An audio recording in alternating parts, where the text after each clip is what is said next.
Good evening and welcome to The Report with me, John Rees. In Syria, aid convoys are said to be heading for the besieged towns of Badea and Zabadani, amongst others.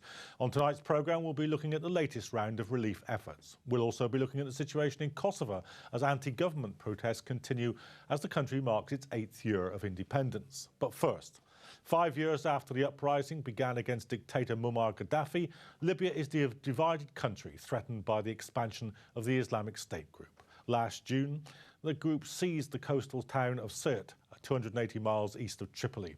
It's understood to have transformed it into a training camp for Libyan and foreign fighters. The US has promised to prevent the group from taking hold in the fragile North African country. Our political correspondent, Khalil Charles, has this report. On the 17th of February 2011, Libya was a different place. The country was under the control of the self-styled brotherly leader, Colonel Muammar Gaddafi. Having seized power on the 1st of September 1969, the colonel ruled as the revolutionary chairman of the Libyan Arab Republic. Some say ruthlessly. With his political opponents going missing and the country's oil wealth used to reinforce his tight grip on the reins of power, with his support of rebels destabilizing the other countries in the region, Gaddafi became a menace and a virtual dictator. In 1973, he introduced his Green Book, outlining his vision, and then in 1977, he renamed the country as the Great Socialist People's Libyan Arab Jamahiriya and developed his own style of Arab nationalism. But later, when he became disillusioned with the Arab world for its inactivity over Palestine, he embraced Pan-Africanism and served as the chairman of the African Union. But it was the uprisings in Tunisia and Egypt that triggered the growing call for change in Libya. On the 15th of February, protests erupted in Benghazi after the arrest of a prominent government critic. Up to 2,000 people took part in the overnight protest, which was put down by security forces, killing dozens of demonstrators. 2 days later, on the 17th of February, known as the Day of Rage, thousands poured into the streets in Benghazi and across the country to protest against Gaddafi's rule. By the 19th of March that year, the United Nations Security Council imposed a no-fly zone over Libya, and NATO, with logistic support from several Arab countries, began bombing. It took just 5 months for the rebel fighters with NATO airstrikes to enter Tripoli, and almost 2 months later, on October the 20th, Gaddafi was captured and killed by rebels. A year later, 2.8 million registered voters elected a 200-seat General National Conference. But the political process was derailed when armed groups called for an end to the parliament. An attack on the parliament forced it to relocate, and gradually the country descended into political turmoil, the outcome of which is still unclear. But in the last year, the Islamic State group have exploited the chaos in the country and have gained a foothold and expanded its influence. US President Barack Obama vowed that the United States would continue to try to prevent the Islamic State from establishing itself. I have been clear from the outset that we will go after ISIS wherever it appears, the same way that we went after Al-Qaeda wherever they appeared. And the testament to the fact that we are doing that already is that we took out ISIS, one of ISIS's most prominent leaders in Libya. Libya is now controlled by two groups. The General National Congress sits in Tripoli, while the internationally recognized government has been driven to the country's far east. As Libya today marks 5 years since the uprising began, its people are still waiting for a panel elected in February 2014 to draft their first constitution since Muammar Gaddafi seized power in 1969. Libya's conflict has left 1.9 million people with serious health needs in a country that lacks medical professionals, medicine and vaccines. No foreign airline has flown to Tripoli since its airport was destroyed in summer 2014, and few countries allowed Libyan aircraft to land on their soil. Khalil Charles, The Report. Joining me to discuss the legacy of the Libyan conflict and the current situation are Akbar Ahmed, who's Foreign Affairs reporter for the Huffington Post, and on the line we're joined by Dr. Rebwar Fatah of Middle East Consultancy Services. Welcome to the programme, both of you. Akbar, this is the definition of a broken country now, isn't it? Yes, John, it's a pretty bad situation. And I think one of the factors that the US is weighing very carefully as people in Washington think about a potential second intervention in Libya or having to go back in there to deal with another threat, this time a terror threat, is that the way Libya has kind of broken apart or has become worse and worse is a product of what US allies have done there.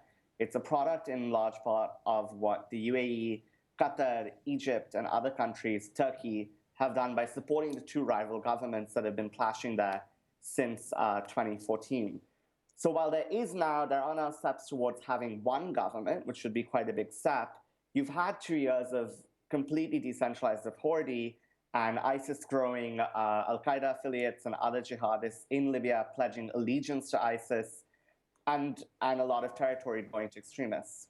Do you think there's going to be the political will, either on the part of the governments or perhaps more doubtfully on the part of their electorates for we broke it first time, let's see if we can put it together now strategy? I think that if it does happen, which it seems increasingly likely to happen, it's going to be presented not in the way that the US involvement in Iraq and Syria against ISIS is presented, which is very much there are US troops on the ground now, again in Iraq, right? There are daily US airstrikes in Syria. I think if the US were to become more involved against ISIS in Libya, it would be in a way that is much less public, that would rely heavily on isolated strikes, like what we saw last year. They killed the head of the ISIS affiliate in Libya late last year. It would be that sort of campaign, John. So I think that while the political will question is there, the White House, the Obama administration has certainly shown that they have a taste for very small-scale conflicts where they are not publicly, at least, held responsible for what's going on. Dr. Rebwar Fatah, let me bring you into the conversation now. If that kind of operation with that scale of deployment took place, would it actually be effective in any way? I'm not really optimistic because, I mean, last time they even broke, before even it starts, the militants on the ground say those are in the UN are puppets of imperialism or whatever name they call them. It is because I don't think there is a political leadership that controls these different factions, and Libya now is defragmented into many states. I know it's mainly divided, between the Islamic group and legitimate government, but nonetheless there are smaller groups within that they also influence in them, whether it's tribal, whether it's just militia, whether the Islamic State. It is. I mean, the diplomacy is very well, but it needs like a political leadership, and I don't believe all these fighting factions are controlled by political organization. Akbar, I mean, we have some sense of the strength of the Islamic State in Iraq. We have some sense of its strength in Syria. What about Libya? How strong is it? In Libya, the situation, John, is that the Islamic State does control a city, Sirte, which is near where Muammar Gaddafi actually was born and raised. So they control a small piece of the coastline, and they're thought to have, the estimates I've seen are between 5,000 and 6,000 fighters, which doesn't sound like a very big force. It's certainly nowhere near the size of, tens of thousands we've seen in Iraq or Syria. The problem is how to dislodge them from that city and from the coastline area that they do control.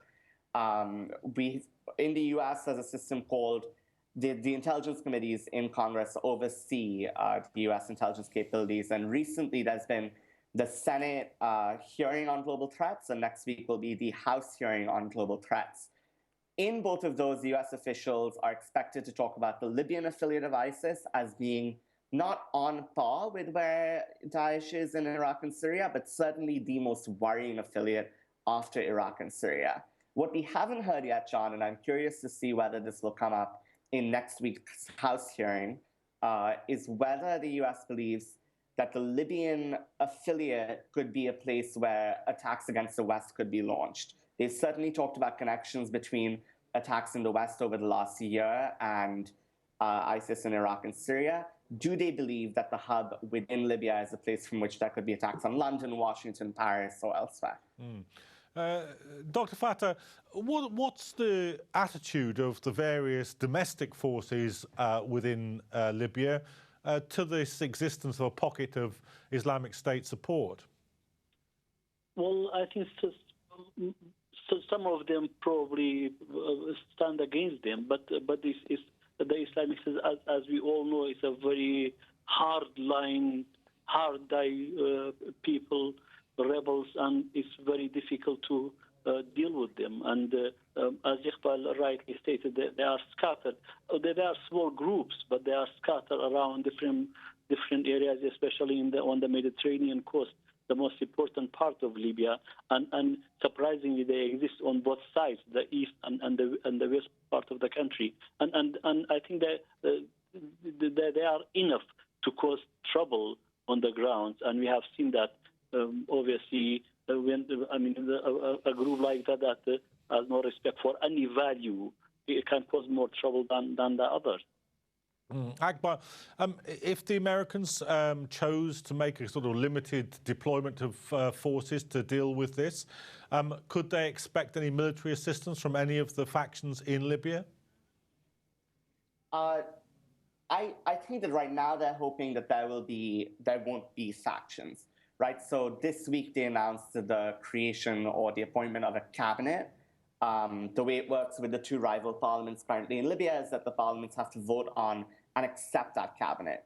If that does happen this week, that would be, John, opening the door to what the West wants. I think they want to model much more along what they've been doing in Iraq, where in Iraq, the US identified a leader they could work with, unlike the previous Iraqi president, Nouri al-Maliki. Once that leader came in, Haider al-Abadi, in August 2014, the US began to provide a lot more assistance to Iraq. I think that's what they're looking for. They want to find one leader, set aside these factions, set aside the differences between, for instance, a very powerful militia leader, Khalifa Haftar, who is backed by Egypt and the UAE, is strongly anti-Islamist, but also has some connections to the old Gaddafi regime. They want to see people like him either invested in a central government or not as powerful, given that the West can't really undercut the power and support that someone like Haftar has. They need to bring him into the process. So the test this week is seeing whether you can get everyone to agree to a central unity government. I would just note, John, a factor I think we also didn't mention on the Islamic State's presence in Libya and why it's so important, is that as everyone in this anti-ISIS coalition has focused on making Iraq and Syria less vulnerable to foreign fighters, there have been thousands of Tunisians, many Saudis, many from other countries. As it's become harder for fighters to go to Iraq and Syria, the worry now is that countries like Tunisia, Morocco as well, some of those North African countries, that Islamic State sympathizers will now congregate in Libya. So even if the numbers are very small now, without having a central government and closed borders, those people can just come in. Dr. Fatah, do you agree with that what's happening is that the kind of concentration of forces in, or concentration of attention on Iraq and Syria is pushing ISIS into other areas? I think Iqbal is right, because definitely in Iraq and Syria, Islamic State are much weaker, and I think they are on the defensive side. And if the corridor on the northern Syria is closed, which as we speak now, the Kurdish and the other Syrian oppositions are fighting to close that corridor, despite all the Turkish threats. I believe perhaps the Islamic State will be at a much weaker position, because they cannot get new recruits or new fresh blood in order to keep their fight. and maybe then they move to areas like Sinai Peninsula or Libya or Tunisia and other areas. I think that's not a bad way of looking at it. Akbar, what about regional involvement in any American plan? I mean, the Gulf states had quite a hand in the operation that got rid of Gaddafi in the first place. Will they be engaged in this, or do they have their hands full, the Saudis, with Yemen and talk of ground troops in Syria? I think the US will pressure the Gulf states, John, to play a big role. It might not be Saudi Arabia because, as you mentioned, they have their own concerns. Yemen is like, it's their border. You know, they see it in some ways as an extension of their own nation state. So I think therefore their focus will remain there. But I was able to break the story last year that President Obama, in a private meeting with the leaders of the UAE and Qatar, who have supported rival governments in Libya, told them, look, you need to work together. So I would anticipate more of a message like that coming from the White House, and certainly telling Gulf countries, which have remained involved since the 2011 intervention, that you've been working with people on the ground. Now you should be a kind of mediator or arbiter, you know, shepherding our conversations if we can get everyone to unite against ISIS. I certainly anticipate that. I also anticipate Egypt playing a big role. Egypt has its own domestic concerns. Dr. Fatah mentioned the insurgency in Egypt's Sinai Peninsula. That's certainly a concern, but Egypt has shown an involvement to provide weapons, to send in its air force into Libya. I anticipate them to play a big role in this conversation. And the question will be whether they can be persuaded to be less stubborn and accept some members of the rival government that they don't like, the Qatar-backed, you know, Muslim Brotherhood kind of linked government in the West. Okay, Akbar Ahmed from the Huffington Post and Dr. Rebwar Fatah from Middle East Consultancy Services. Thank you very much for joining us.